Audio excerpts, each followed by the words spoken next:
안녕하십니까. 전쟁의 기술 제25장 도덕적 우위를 점하라 발표를 하게 된 37기 이강무입니다. 이번 장에서는 도덕적 무기를 상대에게 사용하는 법에 대해 설명한 장으로 당신과 당신의 적수가 도덕성이라는 고지를 놓고 전투를 벌인다고 가정했을 때 상대의 동기에 의문을 제기하거나 상대를 사악하게 보이도록 만들어 그들의 지지 기반이나 행동 반경을 좁혀 제의식이라는 도덕적 무기를 상대에게 사용하는 것입니다. 도덕성은 개인이나 사회가 어떤 행동, 선택, 가치, 원칙, 믿음 또는 특정 품성의 측면을 평가하고 판단하는 데 사용되는 개념입니다. 도덕성은 주로 옳고 그름에 대한 판단을 나타내며 어떤 행동이나 결정이 윤리적으로 올바르거나 부적절한지를 평가하는 데 사용됩니다. 도덕성은 종종 다음과 같은 중요한 요소를 포함합니다. 첫 번째, 도덕성은 윤리적 원칙의 가치관과 관련이 있습니다. 두 번째, 도덕성은 행동 또는 결정에 대한 판단력과 비판적 사고를 포함합니다. 사람들은 도덕적 딜레마에 직면했을 때 어떻게 행동할지 고려하고 판단해야 합니다. 세 번째, 도덕성은 사회적 상황과 문맥에 따라 변할 수 있으며 사회가 어떤 행동을 용납하거나 비난할지에 영향을 미칠 수 있습니다. 네 번째, 각각의 개인은 자신의 도덕적 가치 및 원칙을 가지고 있으며 이것이 그들의 행동과 결정에 영향을 미칩니다. 도덕성은 종교, 철학, 문화, 교육, 법률 및 개인 경험 등 다양한 요소에 영향을 받을 수 있으며 다른 사람과 다른 도덕적 가치 및 판단을 가질 수 있습니다.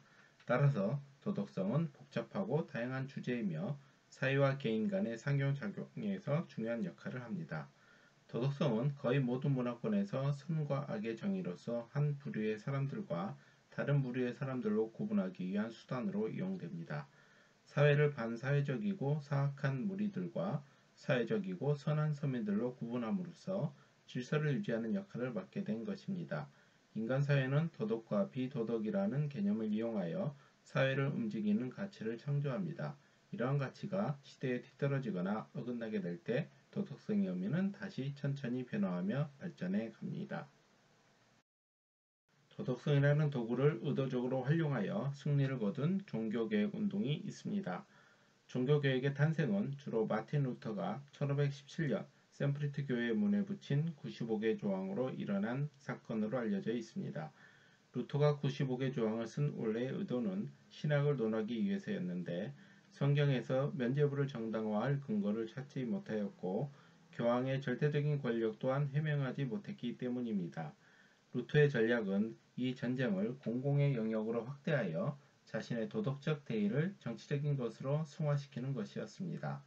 루터는 교황이 혁명을 우려하지 않고서는 맞서 싸울 수 없을 만큼 대규모 대중의 지지를 얻었습니다. 루터는 도덕성이라는 도구를 공개적으로 활용하여 승리를 거두었으며 역사상 가장 위대한 승리 가운데 하나였습니다. 어떤 이들은 이와는 다른 목적을 위해 도덕성을 이용합니다. 그들은 사회 질서를 유지하기 위해서가 아니라 경쟁적 상황, 즉 전쟁이나 정치 혹은 사업에서 이익을 취하기 위해 이를 활용합니다. 그들의 손 안에서 도덕성은 무기가 되고 이 무기를 이용해 사람들의 관심을 자신의 대의에 집중시키고 권력 다툼에 있어서 피할 수 없는 불쾌하고 비열한 행동을 은폐하며 갈등과 권력에 관해 우리가 지니고 있는 모순을 자극하고 대의에 대한 우리의 죄책감을 이용합니다. 이런 전략가들을 우리는 도덕적 전사라고 부르며 도덕적 전사들과 싸우는 방법을 현대전을 통해 찾아볼 수 있는데 프랑스 사관이자 작가인 앙드레 버푸르는 1950년대 있었던 프랑스와 미국이 개입한 베트남전 때 도덕성을 군사 전략으로 이용한 사례들을 분석한 바 있습니다. 알제리와 북베트남 국민들은 모두 자신들의 투쟁을 제국주의 세력에 맞선 자유주의 해방전쟁으로 그리기 위해 애썼습니다. 이러한 관점이 언론 매체에 의해 확산되고 프랑스와 미국 국민들의 의식 속에 심어지자 반정부 세력은 국제적인 지지를 얻었으며 이는 곧 프랑스와 미국을 국제사회에서 고립시키는 결과를 낳았습니다. 버포르가 볼 때 미국과 프랑스는 적에게 고지를 넘겨주는 실수를 저질렀습니다. 오랫동안 민주주의 전통을 지닌 두 국가는 자신들의 전쟁을 정당하다고 여겼으며 따라서 다른 이들 역시 그렇게 생각할 것이라 예측했기 때문입니다. 그들은 도덕이라는 전장에서 싸울 필요가 없다고 생각했습니다. 하지만 그것은 치명적인 실책이었습니다. 이러한 전략은 모든 형태의 대립 상황과 관련되어 있습니다. 만일 당신이 적이 당신보다 더 정당하다고 도덕적으로 보이려고 시도한다면 당신은 이러한 움직임을 꿰뚫어 보아야 합니다. 그것은 도덕성의 반영도, 누가 옳고 그른지 시시비비를 가리려는 행동도 아닙니다. 단순히 영리한 전략, 외적 기동작전일 뿐입니다. 우선 도덕적 공격은 대개 당신이 직면한 갈등 상황과는 아무런 관계도 없다고 생각했던 측면에서 기습해 들어오는 경향이 있습니다. 당신이 지금과는 완전히 다른 별개의 영역에서 했던 일들이 당신의 지지 세력을 무너뜨리거나 죄책감을 주입시키는 도구가 됩니다. 두 번째 공격은 보통 인신공격의 형태를 띱니다. 냉정하고 이성적인 논쟁이 감정적이고 개인적인 공격을 받습니다. 당신이 추구하는 견해나 의견이 아니라 당신의 성격이 논쟁의 중심이 되고 당신의 의도는 의심받으며 음흉한 관계가 숨어 있다고 비난당합니다. 이러한 외적 기동작전을 통해 공격하고 있음을 눈치챈다면 제일 먼저 감정을 통제하는 것이 필수적입니다. 불평을 늘어놓거나 분노를 터뜨리면 마치 무언가를 숨기고 있는 듯 방어적이라는 인상을 줄 확률이 높아집니다. 도덕적 전사들은 전략적입니다. 유일한 효과적 대응은 그들과 똑같이 전략적으로 행동하는 것입니다. 당신은 자신의 대의가 정당하다는 사실을 알고 있지만 대중도 당신과 똑같이 생각하리라는 믿음을 버려야 합니다. 이 세상을 지배하는 것은 겉모습과 평판입니다. 적이 멋대로 당신의 이미지를 지어내도록 내버려 두는 것은 그들에게 유려한 고지를 가져다 바치는 것과 같습니다. 인생도 전쟁과 마찬가지인데 인생에서 도덕적 가치는 여러 가지 측면이 있을 수 있지만 주요한 몇 가지 도덕적 가치를 살펴보겠습니다. 선의와 도리, 다른 사람을 존중하고 배려하며 공정하고 정의로운 행동을 추구하는 가치입니다.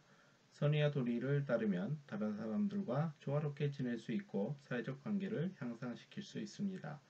진실성과 정직, 진실을 말하고 정직하게 행동하는 것은 신뢰를 구축하고 유지하는 데 중요한 가치입니다.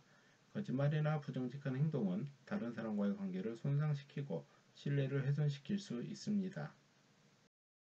관용과 이해, 다양한 배경, 신념, 문화, 인종을 가진 사람들과 이해와 관용을 갖는 것은 풍부한 사회적 관계를 유지하는 데 도움이 됩니다. 다른 사람의 관점을 이해하고 존중하는 것은 갈등을 완화하고 협력을 촉진합니다. 도움과 관심, 다른 사람을 돕고 지원하며 관심을 표현하는 것은 도덕적 가치 중 하나입니다. 사회적 책임감을 가지고 더 큰 세계나 지역사회에 기여하는 것은 의미 있는 삶을 살 수 있도록 도와줍니다. 이러한 도덕적 가치는 인생의 다양한 측면에 영향을 미칩니다. 그리고 이러한 가치를 지켜나가면서 개인적인 성장과 사회적, 더 나은 세계를 구축하는 데 기여할 수 있습니다. 이상으로 전쟁의 기술 25장 도덕적 우위를 점하라 발표를 마치겠습니다. 지금까지 경청해 주셔서 감사합니다.